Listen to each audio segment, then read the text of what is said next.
여러분, 이렇게 많은 것들이 어그러지고 깨어지는 시대일수록 바른 교훈이 너무 중요하다. 성경이 뭐라고 말하나?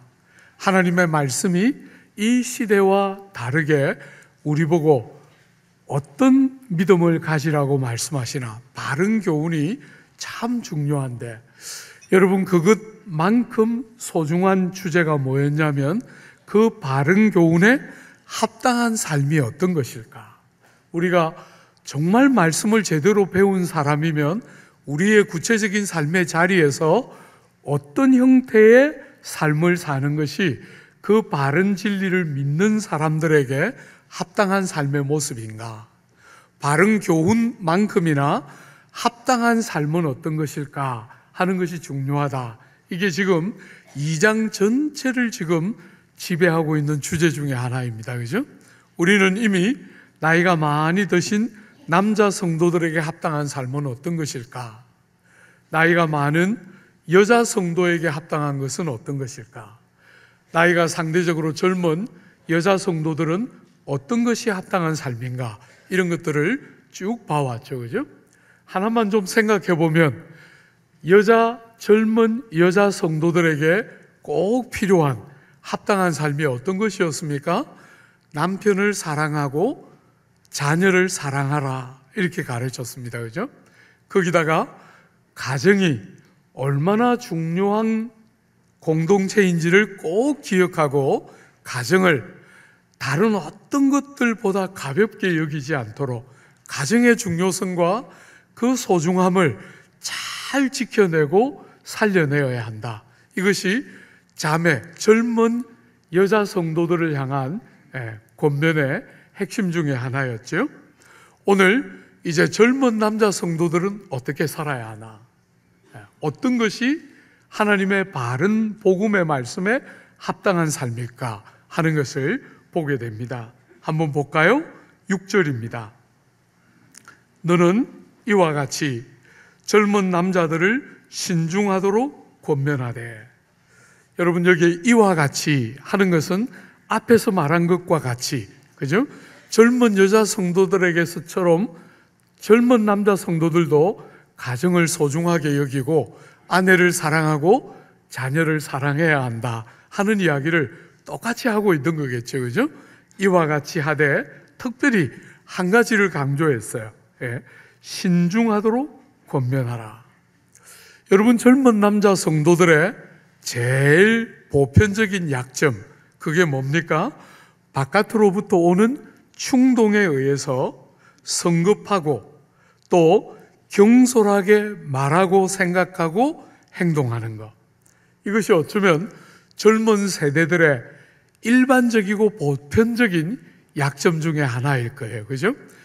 경험이 많이 쌓이고 삶의 다양한 경험들을 다 거치고 나면 외부에서부터 어떤 충동이 왔을 때 상대적으로 균형을 잡기가 좋은데, 젊은 세대들에게는 일정한 충동이 딱 바깥으로부터 오면 잘못하면 성급하고 경솔하게 어떤 것들을 결정하기가 쉬운 거죠. 그죠?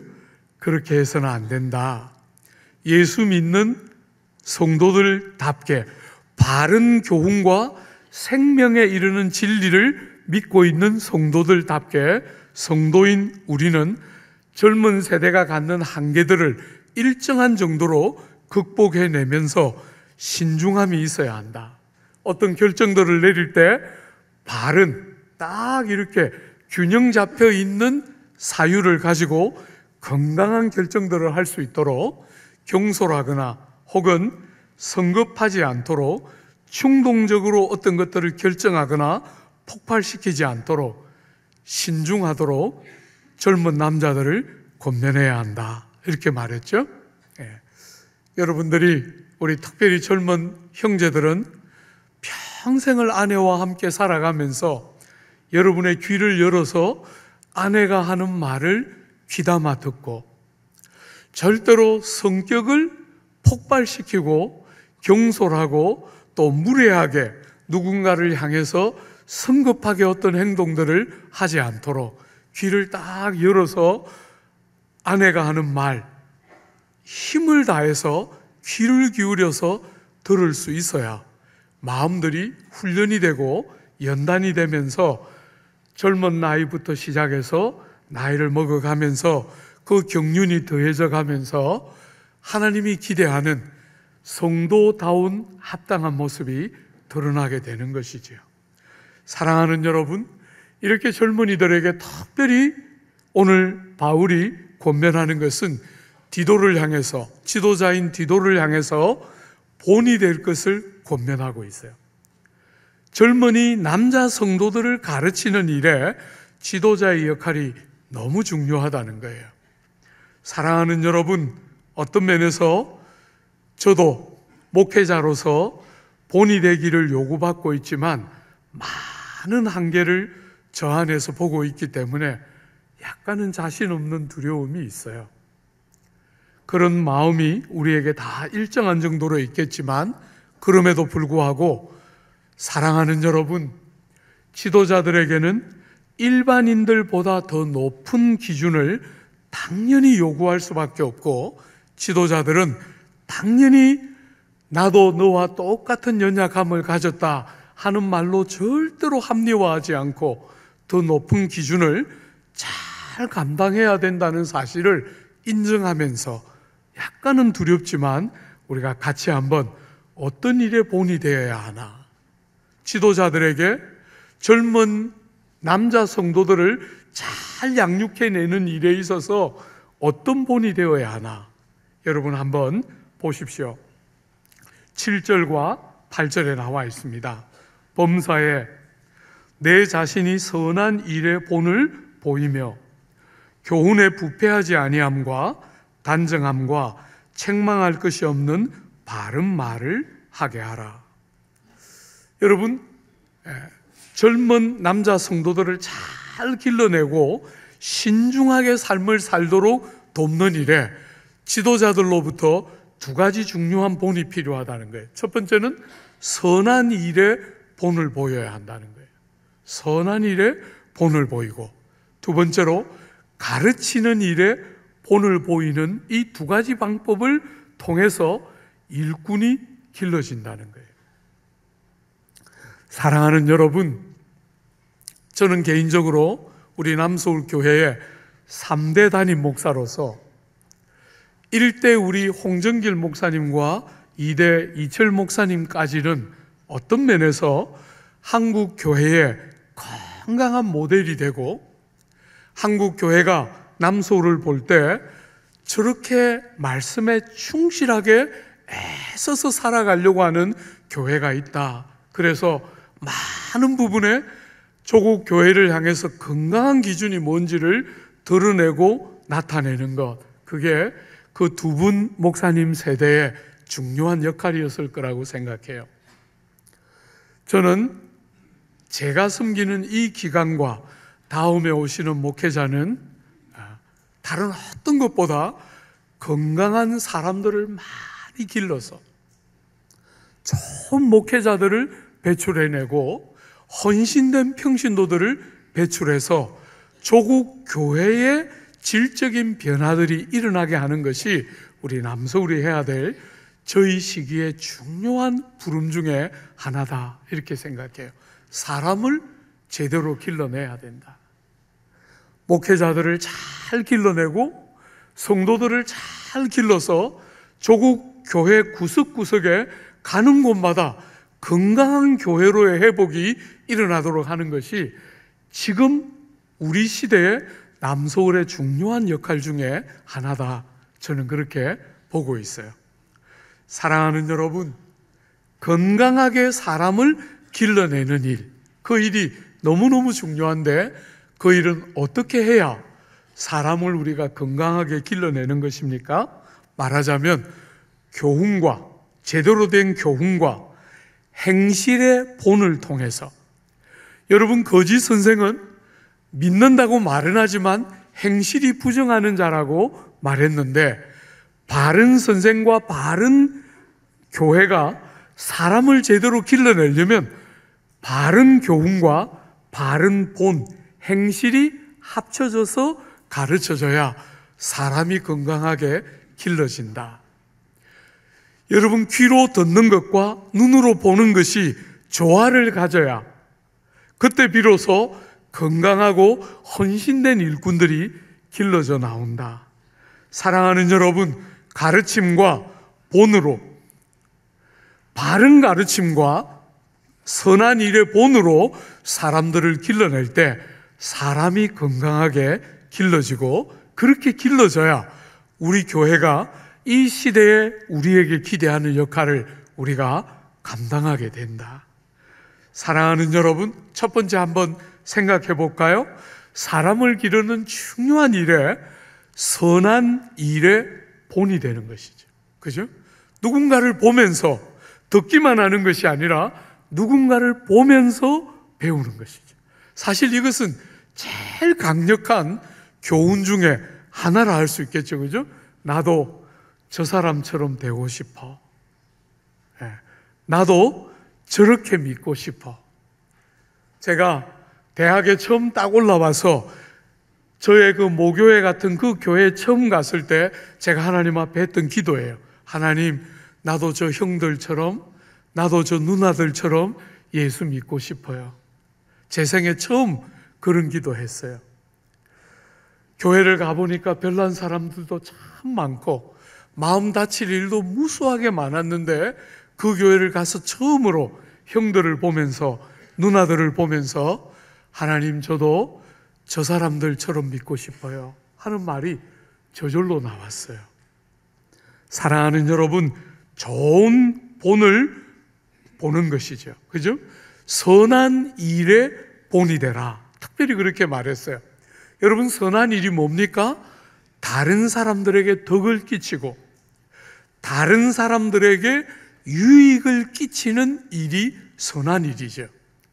나를 기쁘게 하는 것이 아니라 다른 사람들에게 덕을 세우고 다른 사람들을 유익하게 하는 선한 일의 본이 되라는 거예요. 그런 일을 즐겨하고 그런 일이 삶의 습관이 되고 방식이 되는 그런 일에, 선한 일의 본이 되는 사람이 많이 나와야 건강한 사람들이 길러지고 보인다는 거예요.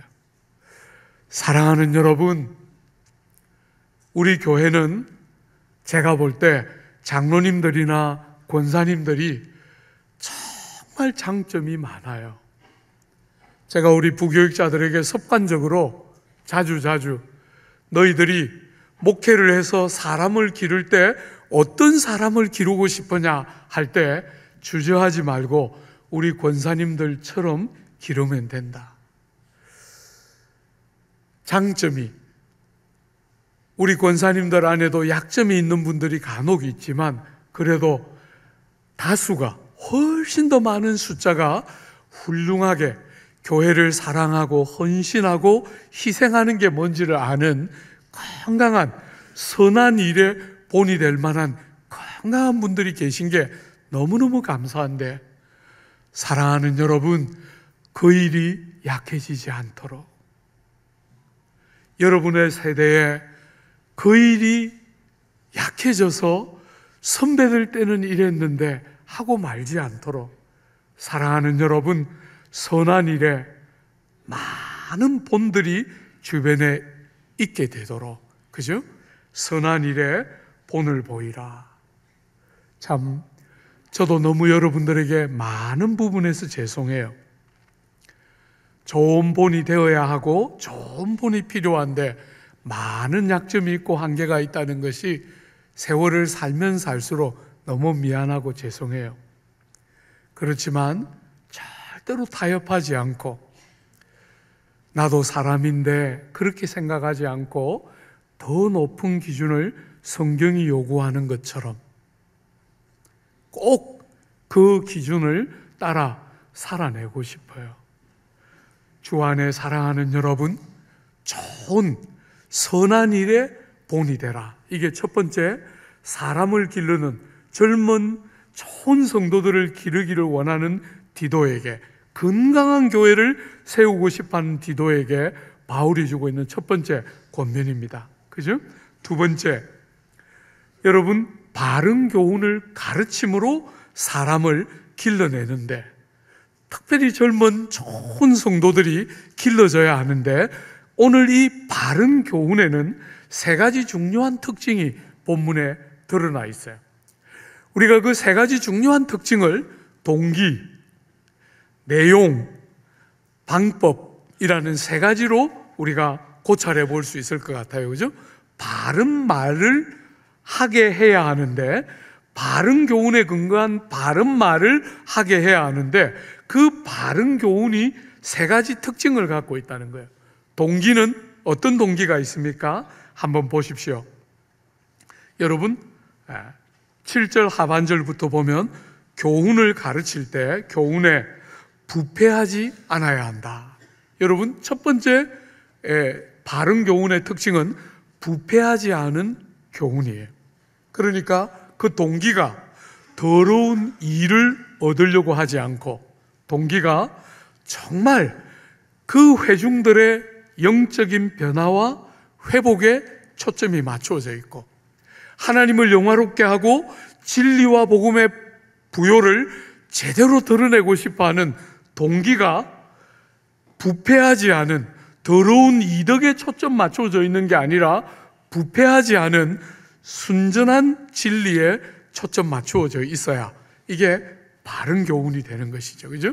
두 번째로, 이 진리를 전할 때 자세가, 방법이 어떠해야 한다고요? 단정해야 한다.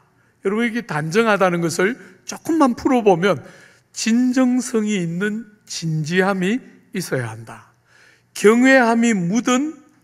경외함들이 묻어 있는 경건한 방식으로 전해야 한다. 이렇게 말하는 것이죠. 그죠? 사랑하는 여러분, 얼마나 위대하고도 귀한 진리를 가볍게 다루면 사람들은 그 진리가 얼마나 결정적인지를 자꾸 잊게 되는데, 그렇게 다루어서는 안 된다는 거예요. 그죠? 진정성이 담겨 있는 진지함과 경외하는 마음들이 담겨 있는 경건한 자세로 하나님의 말씀을 다루어야 한다는 거예요. 여러분, 저는 약간 이 본문 묵상하면서 저를 이렇게 돌아보니까, 제가 이렇게 젊은 시절에 설교할 때 진지함은 약간 있었는지 모르겠는데 성도들 너무 긴장하게 만들었던 것 같아요. 지금도 약간 남아있지요. 그런 건 좀 죄송하게 생각해요. 진지한 진정성이라는 것이 침울함이어서는 안 되겠죠. 그죠? 왜냐하면 복음이 우리에게 주는 제일 위대한 선물 중에 하나는 기쁨과 행복이잖아요. 우리의 영혼 속에서부터, 내면 속에서부터 바른 진리가 깨달아질 때 그 희락과 감격이 우리의 영혼 속에 회복되는 것이기 때문에, 진지하다 할 때 그게 지루하다는 말과 같은 것은 아니겠지요. 그죠? 그 안에 진지하지만 정말 영혼들의 중심을 행복하게 하고 기쁘게 하는 요소가 들어있는 것이죠. 사랑하는 여러분, 이 지루함이나 우울함이 아니라 경건한 바른 진정성이 담겨있는 진지함으로 진리가 다루어져서 듣는 사람들이 이 일이 정말 귀하구나 하는 것을 알도록 진리를 전하는 것, 이것이 바른 진리의 두 번째 특징이에요. 세 번째는 내용에 있어서, 여러분 오늘 본문 8절에 보면 책망할 것이 없어야 한다. 내용에 있어서 순전함이 있어서 책망할 거리가 없어야 한다. 여러분, 교회는 2000년 동안 모든 시대에 지역과 시대가 달랐음에도 불구하고 교회를 교회라고 부르고 성도를 성도라고 부를 때 동일한 고백하는 진리가 있었어요. 그 진리를 부정하거나 무시하거나 하지 않고 그 귀한 진리에 순전함이 그대로 녹아있는, 그래서 책망할 것이 없는 순수하고 순전한 진리를 가르쳐야 하는, 이것이 바른 교훈이라 할 때 내용의 순전함, 이게 너무 중요한 세 번째 특징이라는 거예요. 우리가 이제 다음 주에 보겠지만, 여러분, 이 바른 진리, 이 순전한 하나님의 은혜의 진리가 여러분과 저에게 딱 올 때 제일 중요한 특징 중에 하나는 은혜입니다. 은혜. 그래서 여러분들이 바른 교훈을 들을 때 끝없이 여러분의 영혼 속에 하나님의 은혜가 얼마나 크고 풍성한가, 우리의 존재와 우리의 삶과 우리의 삶에 일어난 무수한 일들이 얼마나 측량할 수 없는 하나님의 은혜의 연장선에서 일어나고 있는가 하는 것들이 풍성하게 경험되고 누려지도록, 그렇게 내용이 하나님의 은혜와 하나님께서 우리에게 주신 생명의 부요와 풍성이 얼마나 놀라운가를 깨닫도록 그런 내용을 바르게 담아야 바른 교훈의 특징이 묻어나는 것이라는 거예요. 사랑하는 여러분, 바른 진리는 여러분이 어머니의 모태로부터 받은 생명, 그 생명만이 아니라 예수가 성령 안에서 우리에게 주신 생명이 얼마나 놀라운가, 그것을 영생이라고 부른 거잖아요. 그죠? 그 영생이 얼마나 참되고 풍성한가 하는 것들을 깨닫도록, 알도록, 누리는 것이 어떤 것인지를 알도록 도와야 그게 정말 제대로 된 가르침의 내용이라 할 수 있는 거죠.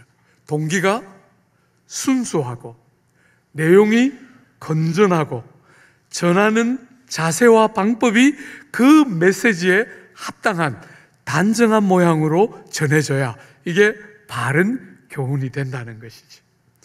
사랑하는 여러분, 왜 이렇게 해야 되지요? 왜 이렇게 선한 삶의 본이 되어야 하고 바른 교훈으로 본을 끼쳐야 하는 거지요? 한번 보십시오. 8절 중반에 이는 대적하는 자로 하여금 부끄러워 우리를 악하다 할 것이 없게 하려 함이라. 여러분이 성도로 세상을 살면 여러분은 여러분을 감출 수가 없어요. 우리는 등잔 위에 있는 등잔대 위에 있는 등잔처럼, 저 산 위에 있는 동네처럼 우리는 우리를 감출 수가 없어요.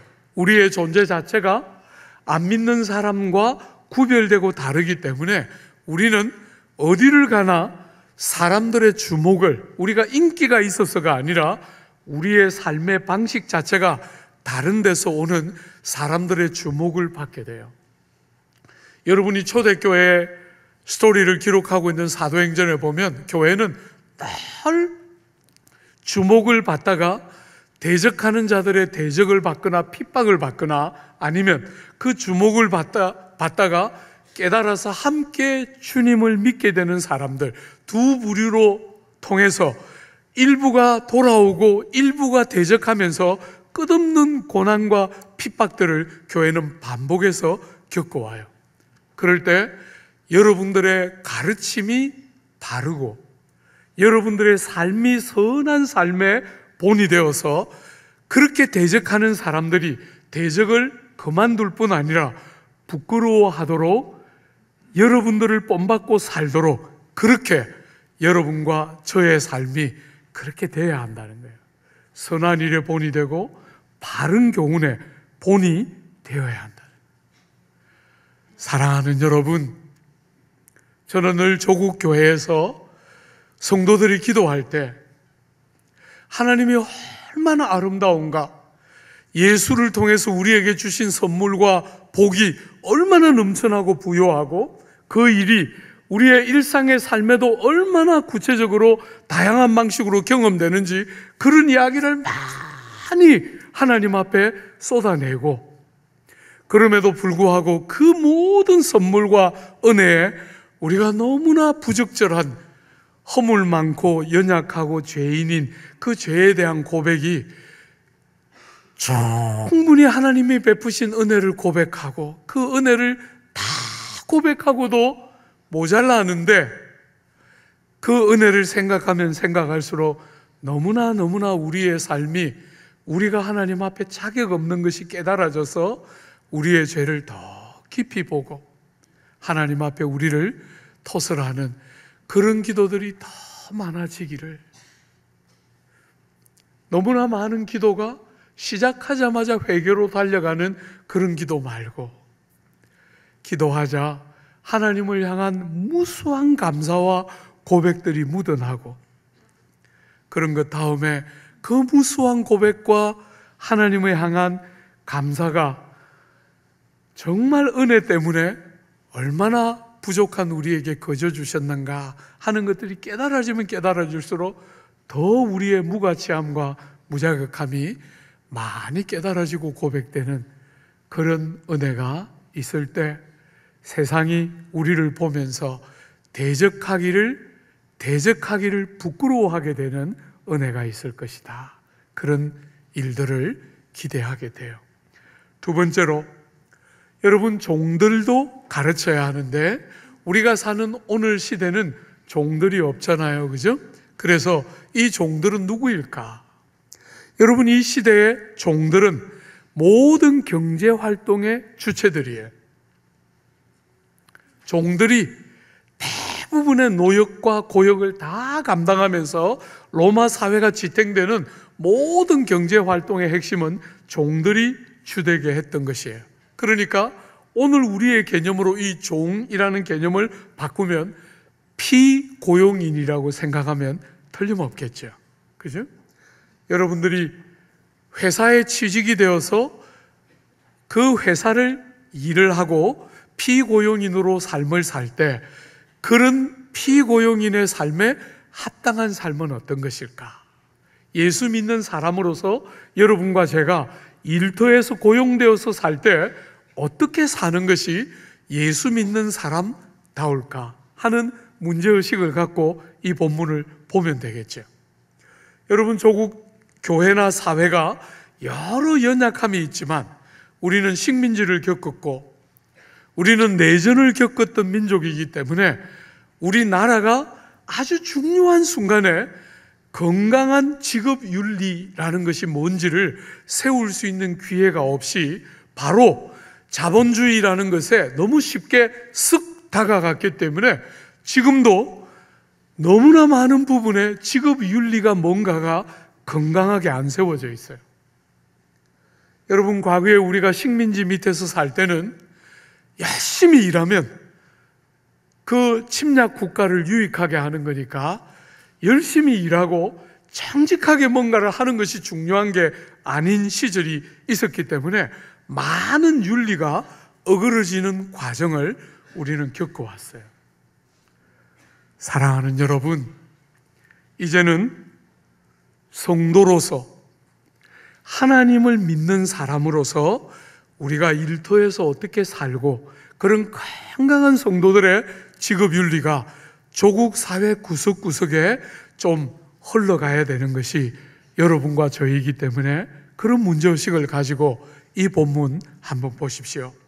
종들에게 어떻게 해야 한다고 합니까? 8절입니다. 종들은 자기 상전들에게 범사에 순종하여 기쁘게 하고 거슬러 말하지 말며 훔치지 말고 오히려 모든 참된 신실성을 나타내게 하라. 여러분, 종들에게 4가지가 요청이 되고 있습니다.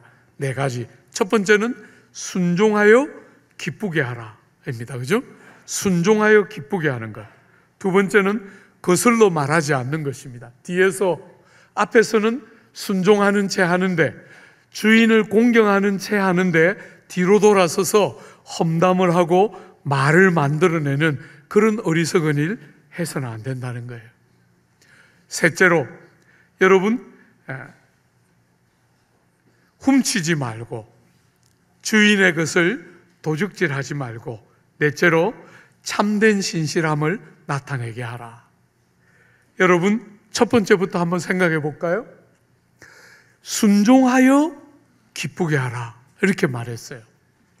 사랑하는 여러분, 우리가 사는 이 시대는 사람들이 그렇게 잘하는 시대가 아닌 것 같아요. 그죠? 순종은 마치 열등하고 하등한 것을 말하는 것처럼 느껴지는 시대에 우리는 살아요. 그런데 여러분, 절대로 그런 뜻이 아니죠. 성경은 순종하라 그럴 때 우리 보고 부모님을 순종하고, 우리 보고 하나님께 순종하고, 우리 보고 상전에게 순종하라 이렇게 말할 때 그 순종은 하나님이 우리의 삶에 들어오셔서 나밖에 없고 내가 제일 중요했던 그 삶을 넘어서서 나에게 정말 참 주인이 생긴 중요한 표시가 부모에게 복종하는 것이며 상전에게 순종하는 것이며 하나님의 말씀에 순종하는 것이다. 이게 일관성 있는 성경의 교훈이에요.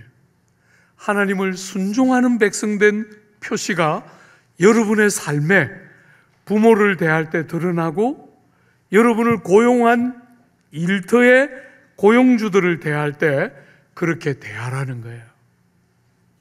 자본주의 사회는 참 어리석은 사회인 것 같아요.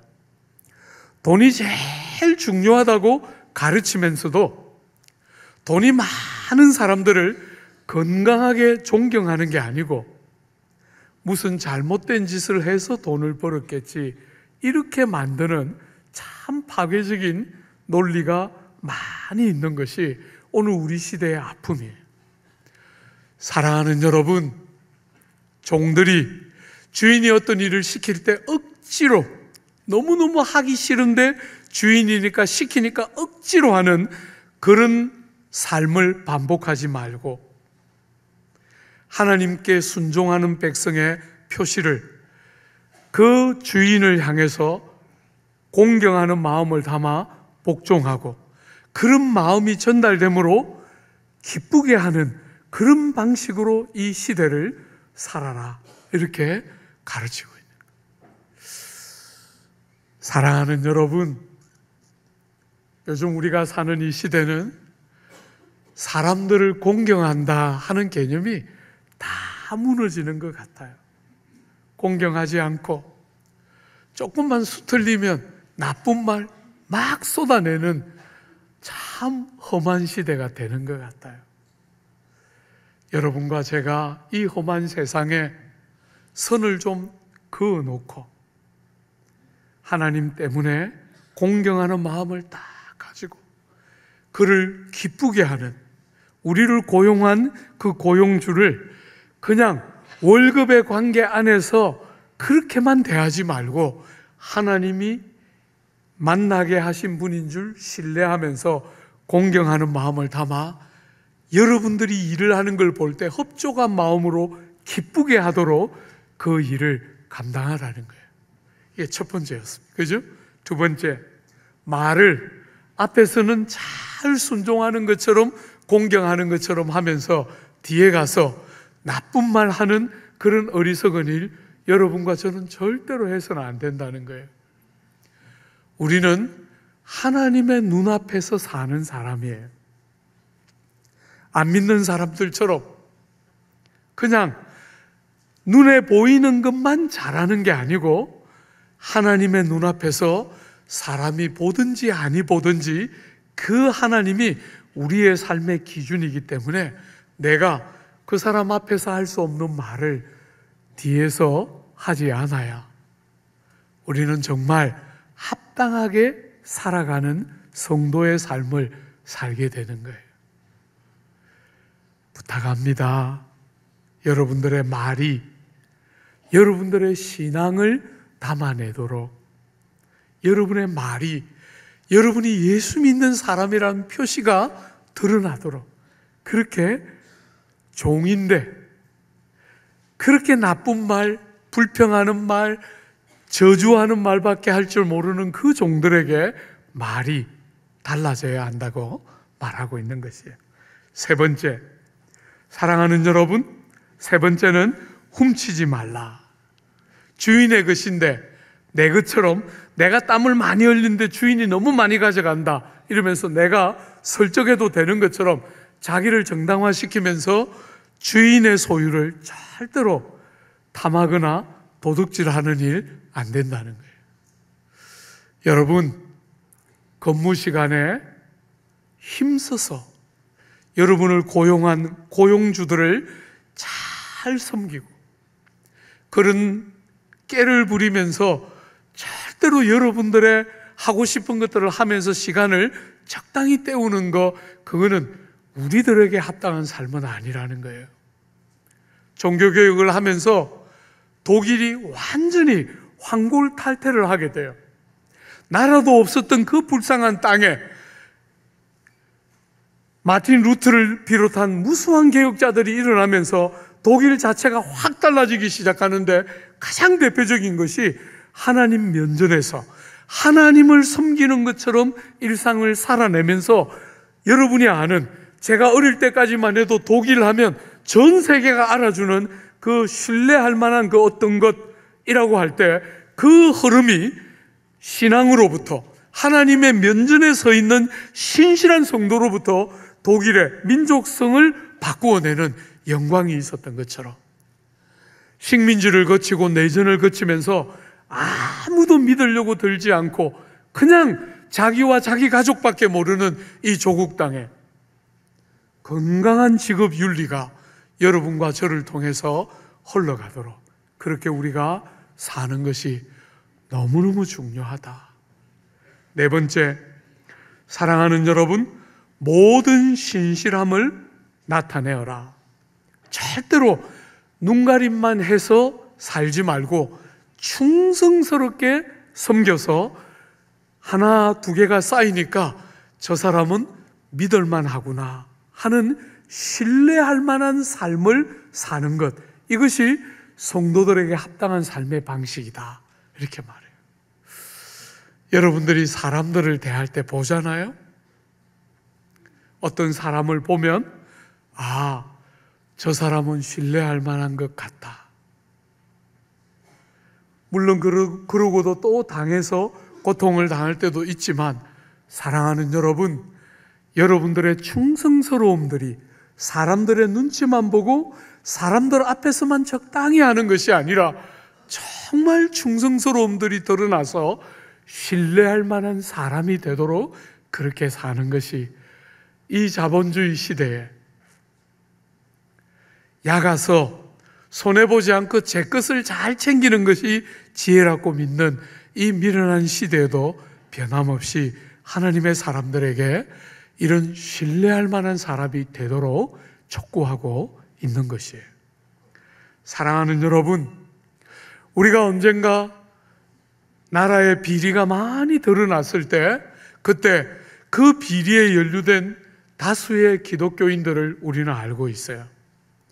그분들 중에 어떤 분들은 장로님들이셨고, 어떤 분들은 권사님들이셨고, 어떤 분들은 심지어 목회자들이었는데, 비리와 연루되어서 비난을 받았던 아픈 역사를 우리는 기억하고 있어요. 사랑하는 여러분, 신앙 고백은 굉장히 정통적이고 아주 복음적인 것 같은데, 정말 자기 이익에 너무 민감한 우리는 그런 어리석음을 오랫동안 반복해 왔어요. 이제 끊어내야 할 때입니다. 이제 우리가 믿는 바에 합당하게 사는 그런 삶이 드러나야 할 때예요. 여러분과 제가 이렇게 살면, 종들이 이렇게 살 때 어떤 일이 있다고 이야기합니까? 여러분 10절에 하반절 한번 보십시오. 이는 하고 나오죠? 우리 한번 같이 읽어볼까요? 이는 범사에 우리 구주 하나님의 교훈을 빛나게 하려 함이라. 여러분, 재밌게도 오늘 이 6절부터 시작해서, 죄송합니다, 이 1절부터 시작해서 10절까지 각 연령에 맞는 성도들에게 합당한 삶이 어떤 것인가를 쭉 말했는데 이유가 있었어요. 그죠? 3번이나 이유가 나왔는데 그 이유의 중요한 포인트가 뭐냐면 하나님의 진리의 바른 교훈이에요. 오늘 본문에도 종들이 이렇게 살 때 어떤 일이 있다고요? 하나님의 구주, 하나님의 교훈을 빛나게 하기 위한, 하나님의 진리의 말씀, 우리가 사랑하고 우리가 믿는 이 진리의 말씀이 누가? 종이 제대로 성도답게 살아줄 때 바로 그것이, 그 하나님의 교훈이 빛나게 되는 일이 일어난다는 거예요. 여러분, 세상은, 종들은 주목도 안 했을 거예요. 세상은 왕들과 영웅과 호글과 장군과 성공한 사람과 능력 있는 사람, 그 사람들에게밖에 주목하지 않을 텐데, 놀랍게도 성경은 종들이 하나님의 말씀을 따라 합당하게 살아가기 시작하자 어떤 일이 있다고요? 하나님의 진리가 빛나게 되는 영광이 있다는 거예요. 이게 기독교예요. 사랑하는 여러분, 많은 사람들이 내 하나 이렇게 사는 게 무슨 의미가 있습니까? 이렇게 말하지만 기독교는 그렇게 말하지 않아요. 종 하나가 그렇게 살기 시작해도 하나님의 교훈이 빛나기 시작한다는 거예요. 여러분, 여기 빛난다 하는 말이 무슨 뜻이냐면 보석들이 보석함에 들어있으면 빛이 안 나잖아요. 빛이 가려져 있잖아요. 그죠? 그 보석에 함에 들어있던 보석들을 쭉 진절대에 진열해서 사람들이 다 볼 수 있도록 진열하니까 어떤 일이 생겨요? 보석의 아름다움과 그 가치로움이 다 드러나 보이는 것, 이게 빛나게 하다라는 말의 의미예요. 진열해서 보석들을 쫙 진열해서 그 아름다움과 가치로움이 그대로 다 보이도록 하는 것, 이게 빛나게 하다라는 단어의 뜻이에요. 사랑하는 여러분, 종 하나가 그렇게 살기 시작하자 아무도 주목하지 않는 것 같은데도 하나님의 교훈과 진리가 원래 가지고 있는 보석 같은 아름다움과 가치로움을 쫙 드러내면서 사람들의 눈에 보이게 하는 것, 그게 합당하게 성도들이 살아가기 시작할 때 일어나는 일 중에 하나라는 거예요. 여러분이 일상에서 내어뱉는 사소한 말 한마디, 아무도 보는 사람이 없는 장소에서 기본을 제대로 지키며 사는 행동 하나, 여러분이 소비를 하고 여러분이 직장을 선택하는 사사로워 보이는 그 일들에 성도다움이 묻어나고 할 때, 사랑하는 여러분, 생명의 말씀이, 우리가 믿고 우리를 우리 되게 하는 복음과 하나님의 진리가 그렇게 보석이 쫙 진열되어서 가치로움과 아름다움이 그대로 드러나서 빛나게 되는 영광이 있다는 거예요. 이것을 한 가지만 하나 초점을 맞춰 볼까요? 여러분과 제가 우리의 성도다움에 합당하다 할 때 여러 가지가 있겠지만 하나에만 초점을 딱 좀 맞춰 보면 사랑일 거라고 저는 생각해요. 사람을 사람답게 만들고 생명을 생명답게 만드는 핵심은 사랑에 있는 것인데, 이 사랑은 세상이 말하는 이기적이고 계산적인 사랑 말고, 여러분, 우리가 예수 믿기 전에 우리는 세상과 똑같이 자기중심적인 이기적이고 전부 계산해서 하는 이기적이고 계산적인 사랑을 우리는 하고 살았는데, 아들 하나님이 자기를 다 비워서 사람의 몸을 입고 이 땅에 오셨다. 아버지 하나님이 아들 하나님도 하나도 아까워하지 않으시고 우리를 위하여 다 이 땅에 내어주셨다. 이렇게 말할 때 우리는 비로소 사랑을 배우는 거죠. 이기적이고 계산적인 사랑이 아니라 자기를 비우고 자기를 내어주고 가장 소중한 것을 깨뜨리고 희생하는, 내어주고 비우는 사랑의 핵심을 배우게 되는 거예요. 여러분, 그렇게 자기를 비우고 내어줄 때 비로소 자신을 얻게 되는, 세상은 자기를 주장해야 뭔가를 얻는다고 말하는데 성경은 그게 아니라 자기를 내어주고 자기를 비울 때 비로소 참된 자기가 되고 비로소 바른 사랑과 합당한 삶을 행하게 된다고 가르치는 거예요. 사랑하는 여러분, 우리가 좁게는 가정에서, 조금 더 넓게는 교회에서, 여러분이 보내진 일터에서 사람을 사랑하되 자기를 비워서 하는 사랑, 자기를 내어줘서 다 내어주고 희생하는 것 같은데 희한하게 사라지고 없어져 버리고 만 것이 아니라 희한하게 얻게 되는 그런 제대로 된 바른 사랑.